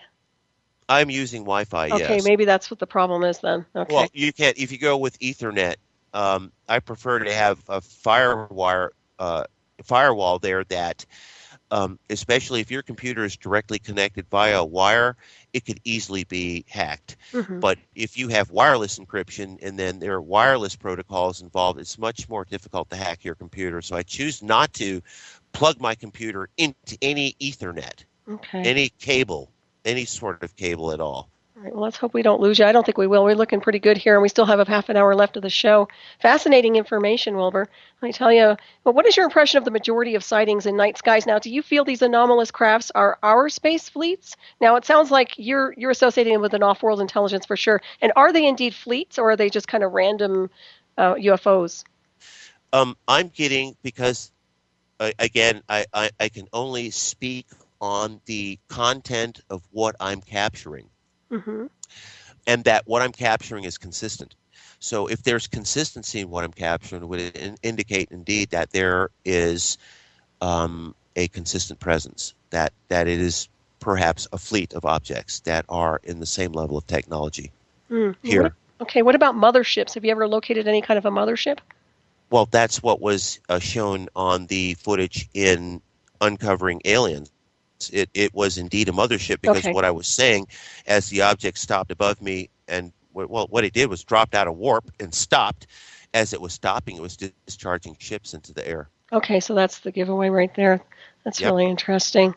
They cut that out. They cut it out, and then they aired the show at an hour, because at 11 o'clock they said, because the content was inappropriate for children. Oh no, really? Yes. Oh, that's too bad. Wow. Well, kids will tell you more about aliens than the mindless morons that gave it the PG-13 rating. I mean, come on. Oh, yeah. Well, I don't know about you, but when I was a kid, I had a lot of comic books and all sorts of cool stuff. Exactly. So, but they still believe that a child should know that UFOs are real. But Star Wars and all these other films are fine for them to watch. Go ahead and watch the aliens and Star Wars, kids. Weird. Well, that's fantasy, and this is truth. Exactly. It's fine to be in the fantasy world and La La Land, but when you show them the realities that do indeed exist, then it's taboo, and you can't talk about that. You sit down and shut up. Yeah, that's unfortunate. Well, that's too bad. I hope the kids get to catch it then. Well,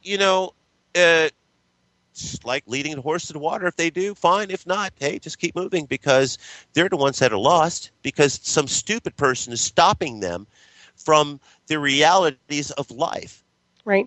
Well, I think a lot of the children today are almost hybrids anyway, so. They have to be, because if they listen to the morons that raised them, they would be lost.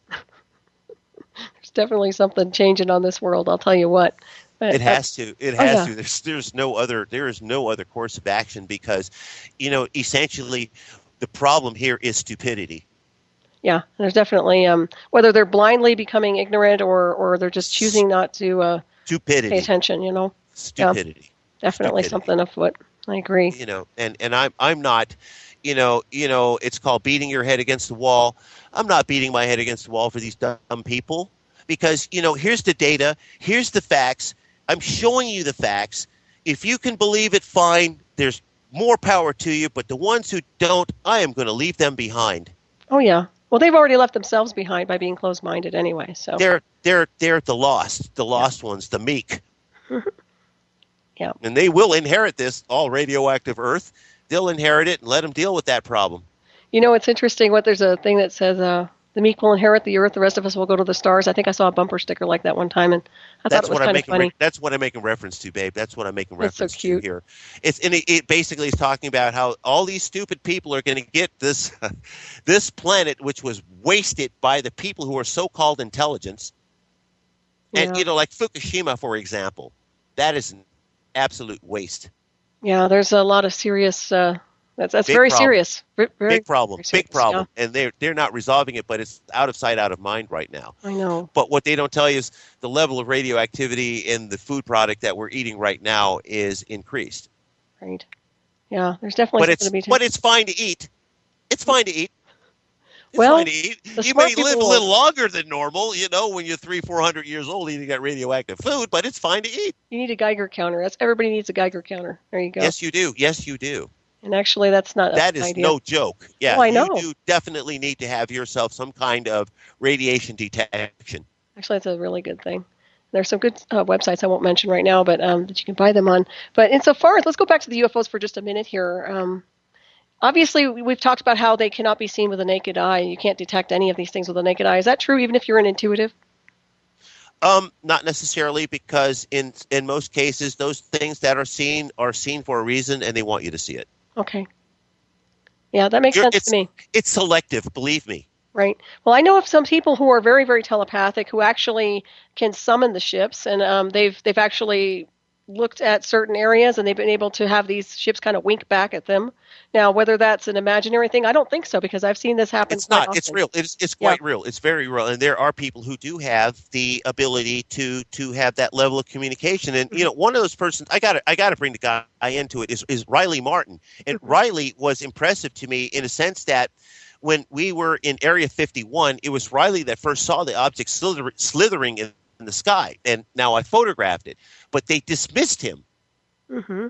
They dismissed his findings, saying, because, Riley's kind of wild dude, but nevertheless, he had a valid sighting and made the valid claim, and I photographed the object that he was talking about on video, but they dismissed him. Why did they dismiss him? Well, everyone wants to dismiss people because of the, Riley's a wild dude. Listen to the Riley Martin show. It's pretty deep. It's on Howard Stern's radio network. So, right there, automatically it's out there. So it's pretty deep. Yeah. Well, that's interesting. Well, I think they pick and choose what they want to expose to the masses. And when they do, it's usually just spoon-fed information, small doses. What they fail to realize is in looking at Riley's material was indeed valid. His ships were consistent, and he photographed these things on Polaroid. They were consistent with what I was imaging with my high-definition digital camera. So he showed the samples. He said he made contact with aliens. He showed me his examples, even though they were limited in the sense that they were Polaroid. Indeed, it showed the validity of what he was saying. But a lot of what he says, people dismiss. That's too bad. They dismiss everything I say, so, goes with the game. I think there's something to be said for you, being on television and getting some exposure with that. So I think that's a positive. No, it just makes me more visible. And it also, shows the little weirdos that I'm here. And I've got people approaching me with really abstract stuff. And what's interesting is I document this stuff. The last thing 20 years. Okay, you're breaking up. Talk about is UFOs. It's kind of weird. I mean, I see it all the time. So when someone's telling me, "Oh, well, the Palladians did this to me," and like, Hello? Hello? Are you Are you talking to there? me? I'm here. You just disappeared. Like, No, I'm here. okay, I'm back. I'm back. I'm back. Let's just keep this going. Okay, yeah, you were kind of going in and out a little bit there, a little shaky there.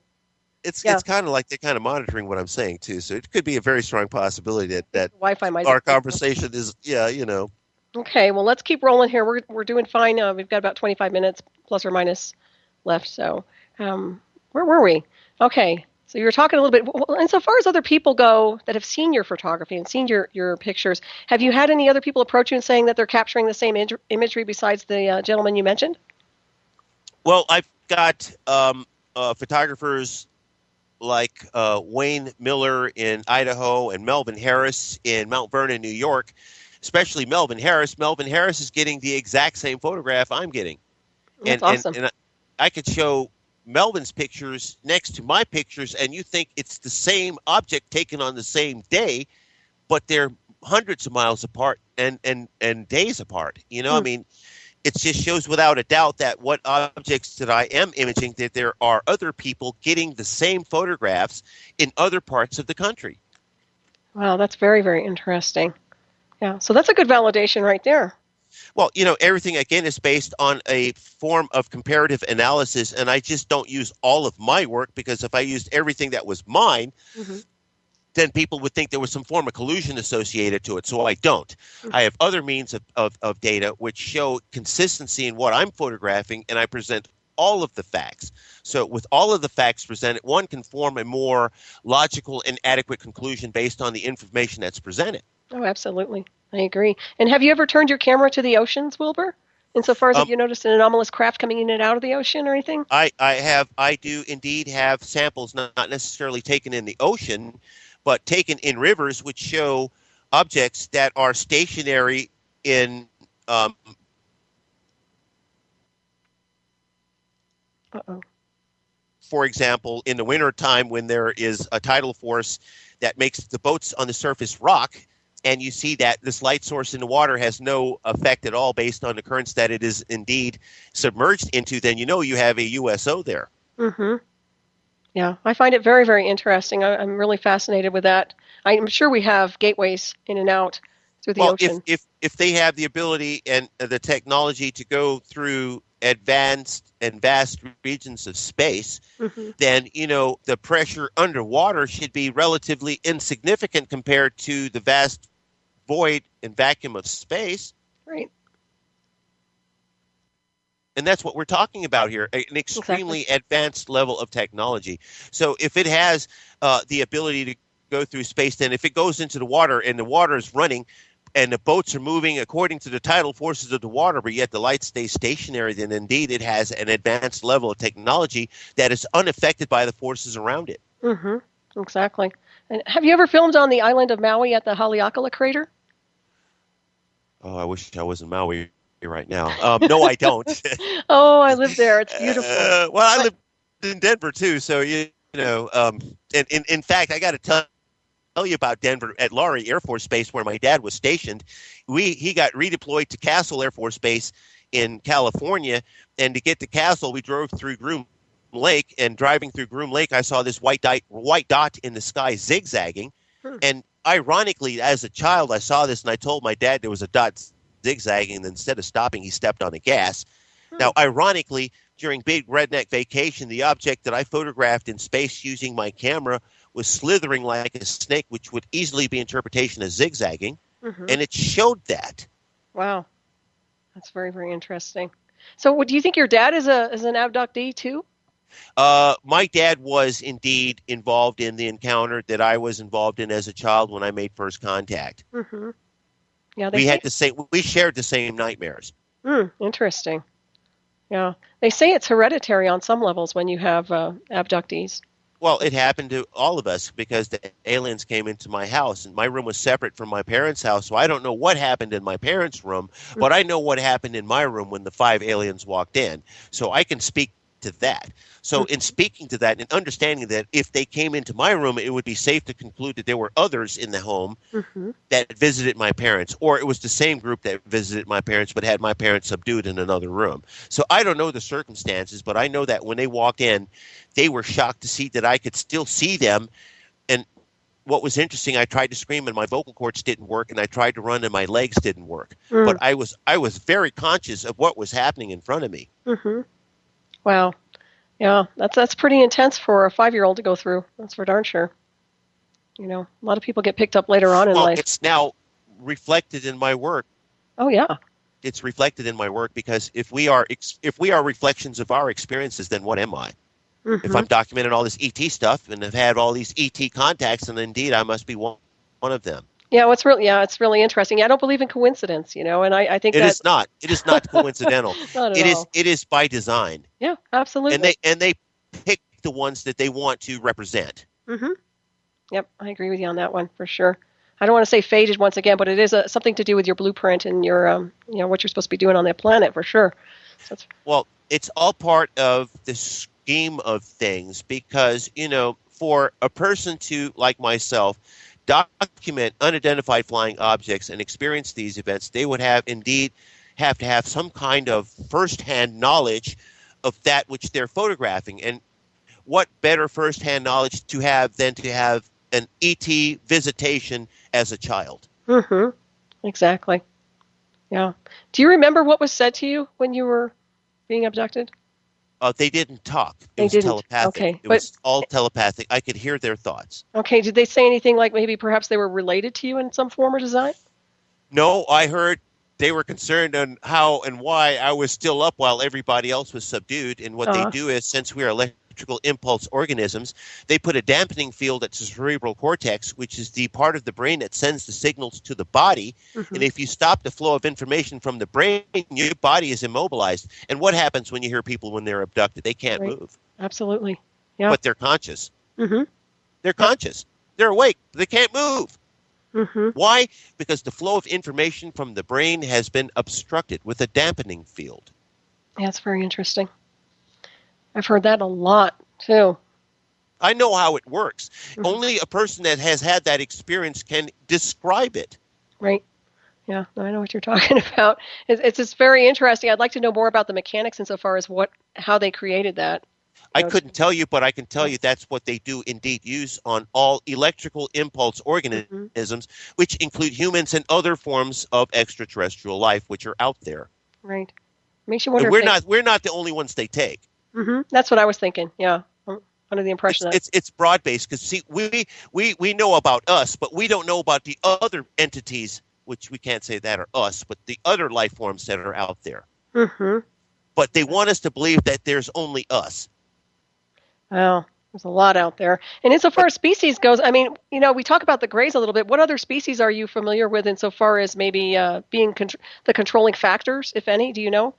Well, what I encountered at the U.S. Capitol building with the green spheres were non-corporeal, which means they were, and what I documented was this energy of light, which had a form associated to it, but you could still see it was this energy of light. That I have multiple samples of the same shape of light, translucent light, in multiple locations at the U.S. Capitol. Now, how do you get the same distortions in multiple pictures in different locations? Other than that distortion would have to be there to be documented as that distortion. Right, exactly. So NASA confirms the validity and reality of non-visible life forms. Yeah, I agree with you on that one. And in scanning a map, you know, the map across the globe, besides D.C., where do you think the UFO activity is highly active, if at all? Sedona, Area 51, Shreveport, Baltimore, Maryland, Mount Vernon, New York, in Idaho, Minneapolis, Indianapolis, you name it, New York City, Chicago, any major city, any place where there's a large population of people, there is UFO activity. It's really, and that's across the world, not just the United States, though, right? It's everywhere. Yeah, and that's. I'm not sure if people are actually tracking the UFOs across the globe. It'd be nice if they were doing what you're doing, like say in another country. No, that's because it's not a pair of tennis shoes or a football team or baseball team or basketball That's too team. bad. Yes. Yeah. There seems to be a lot of activity. Well, I know, I keep an eye on a lot of different things, and I know people are having a lot of UFO experiences and a lot of abductions and contactee reports all over the place. So there's Well, definitely something happening. well, there is, but that still doesn't overshadow the fact of the matter that in reality, people are more concerned about getting the new car or getting some Cialis or some Viagra or, all the other drugs that they push on television or a new pair of tennis shoes or a new hair color or some makeup or, I can name the stuff that's on TV that they're pressing on people that seems to be the realities of everyone's existence. Their life evolves around this material. Yeah, that's the mainstream collective. Yeah. Yeah. Yeah, and then there's alternative media. Well, yeah, then there's that group of people, that drive the Prius and they eat vegetarian and, they won't eat chicken on Friday because they only eat fish. And then, come on. Well, it's a strange world we live in. Let me tell you, there's a lot happening here. That's for sure. And but you could talk with a lisp, Yeah, that's true. Well, listen, let's see here. Where am I? Okay, so we got off on another direction here. Let's try to get back to where we were. But I do recommend you go over to Haleakala. If you do ever go to Maui, please go there because they have a lot of anomalies. You don't know how much I want to go to Maui. I'm telling you. But yes. I definitely I look at that possibility, and indeed that will be a possibility in the upcoming future because I'm taking my research on the road, and just based on the research that I do have and the locations that I have researched, I've clearly concluded without a doubt that there is extraterrestrial activity in all of the locations that I visited on the places that I do research in, Yeah, absolutely. Well, I can definitely validate. Well, you'll get a lot of activity at Haleakala Crater for sure. I'm sure I'll get more than activity there, and that's what I'm looking forward to. Yeah, I think you'd enjoy that. You probably need a nice little vacation too. I could use some fun in the sun, There you go. And you need to eat too, by the way. Well, some good food and sleep. the vegetation that's associated to Maui. Yes. Yeah, it's definitely a beautiful place. A very, very peaceful place for sure. But have you had any encounters with the Men in Black with all of your work? None. Oh, I did have somebody from NORAD try to send me threats, and it was interesting. It was a captain, and wait a minute. I was raised on military bases, so I know automatically a captain is nothing in terms of the overall chain of command in the grand tier of the military structure. Mm-hmm. So when a person like that comes to me and they're trying to be threatening, and they said I will answer to them, and I'm like, wait a minute, I only answer to God and the President of the United States. That's who you answer to. Then, when somebody's going to threaten you and tell you that they're your superior, I doubt that very seriously. Mm-hmm. And did they send you an email, you say? Yeah, it was emails. Huh, that's interesting. Was it? Are you sure? When I emailed them back the military email address, all of a sudden disappeared. Well, that's interesting. Well, everything has an IP. Oh, an ISP address. Yeah, you can track the address. And also they can hack in and use fake addresses too, and I'm sure you know that too. So, when breaking up a little bit, Wilbur. You're breaking up. The dial and have the feds do a search. No, I'm here. Can you hear me? Okay, yes, I can hear you just fine now. Go ahead. I'm here. Carry on. Hello. Yes, I hear you. Can you hear me now? Mr. Wilbur. You were talking about... when we phase out... I lose my train of thought there. That's okay. I heard something about the feds as you were phasing. Well, I heard something before you said I was talking about, then you went blank, so I was like, okay. Okay, that's all right. Let's see. No, that's fine. Well, we're getting ready to wrap this up. Let's talk about how people can get in touch with you. Let's talk about where they can locate your books. You said Amazon.com. And once again, let's... Go ahead. Yeah, UFODC.com is the website. UFODC at AOL is my email. And, I can easily be... You just Google Wilbur Allen, and it takes you directly to me. Okay, excellent. So that's good if people want to contact you. And also, are you open for people or two people sending pictures and photographs? Well, I am, but you have to keep in mind that I have a ton of work of my own, and I do look at everybody's email because I'm not the kind of person that you'll send an email to and I won't respond to. I may take a moment to respond to it, but keep in mind, like I just had Uncovering Aliens air on Animal Planet and on the Science channel, and I'm getting 400 and 500 emails a day just from that. So with Wow. the emails that I get from my website, plus the emails I get from Nat Geo, plus the emails I'm getting from Big Redneck Vacation, plus the emails that I'm getting from Uncovering Aliens, I mean, I'm getting a ton of emails, and I try to answer all of it. But if I answer all of it, I have no time for myself. Exactly. That's the next question. Do you actually, how many hours a day do you spend tracking? It, And it's a job, it is a job, full-time job then. full time. Wow, that's incredible. And I Yeah. analyze my work. So it's not like I'm going to sit here and make bogus claims and show bogus photographs and fictitiously generate things to try to prove a point when the realities are I don't have to do any of it. It all just manifests in the field of the camera autonomously. Hmm. And did you say you work with a team, or you have a team put together, or Oh, no? I work with a crew of individuals. Generally, whatever the film companies are, like Country Music Television or Discovery Channel or the Mhm. BBC, they generally provide me the crews, and they're usually professionals with, broadcast technology that is Nice. utilized in the production of most TV products that are on the market.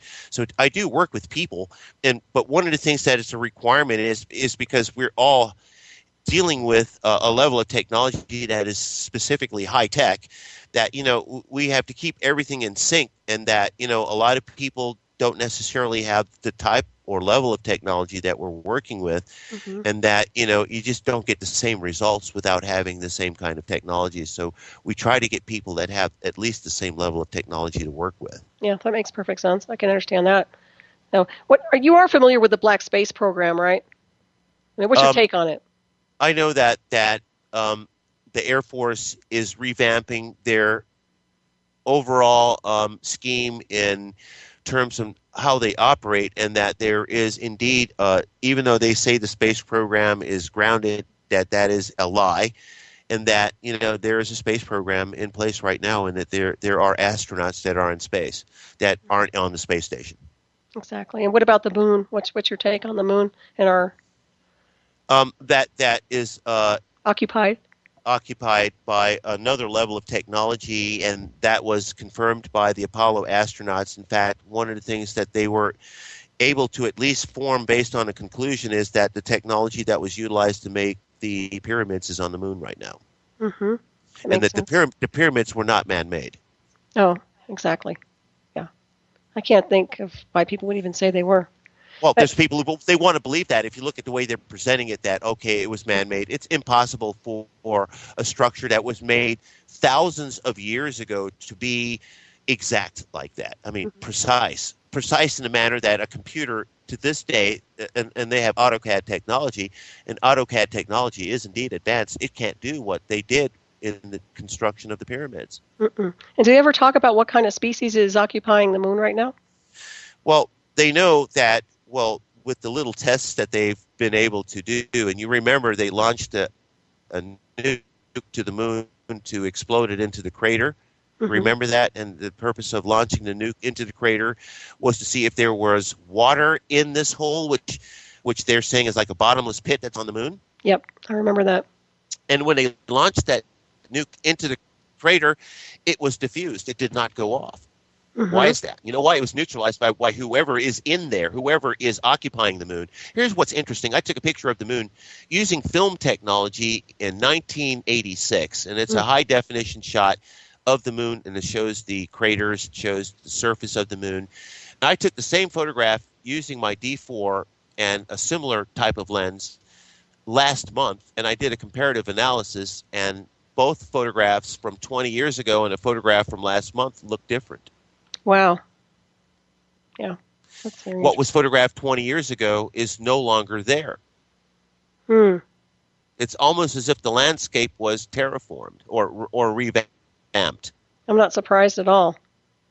Because, if that part of the moon is always facing us and it never changes because we always see the same thing, then Hmm. therefore what I got a picture of 20 years ago, I should be able to take a picture of on a full moon on any given day in this year and get the same photograph. And I did do that, and the photographs are different.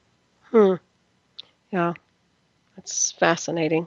Well, Well, it's no surprise, though. change. Yeah. It's stuff changes. Stuff is Mm-hmm. changing constantly, but people are oblivious to that. Right.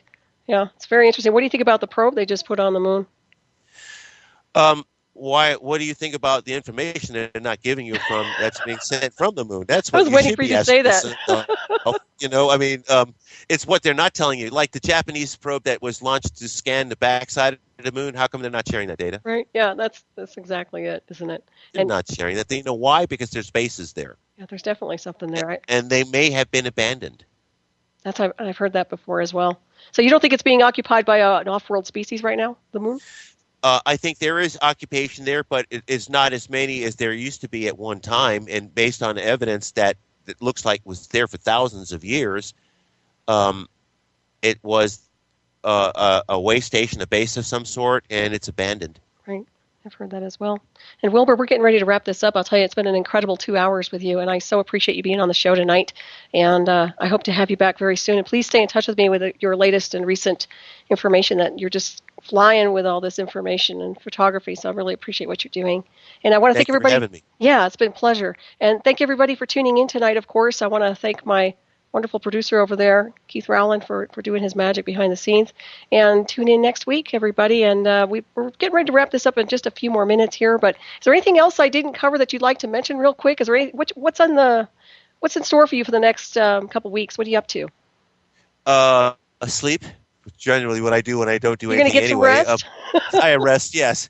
But I'm working on other investigations. I'm really can't talk about it yet, but there are other things happening that are bigger and even more abstract than what's on Discovery, believe me. Excellent. All right. Well, I guess we're ready to roll out of here then. And thank you for having me, and everybody check out UFODC.com. There are 18 chapters of absolutely extraordinary physical photographic evidence of extraterrestrial objects. Awesome. Thank you so much, Wilbur. You have a wonderful week, everybody. I'll see you next week. Take care. Take care.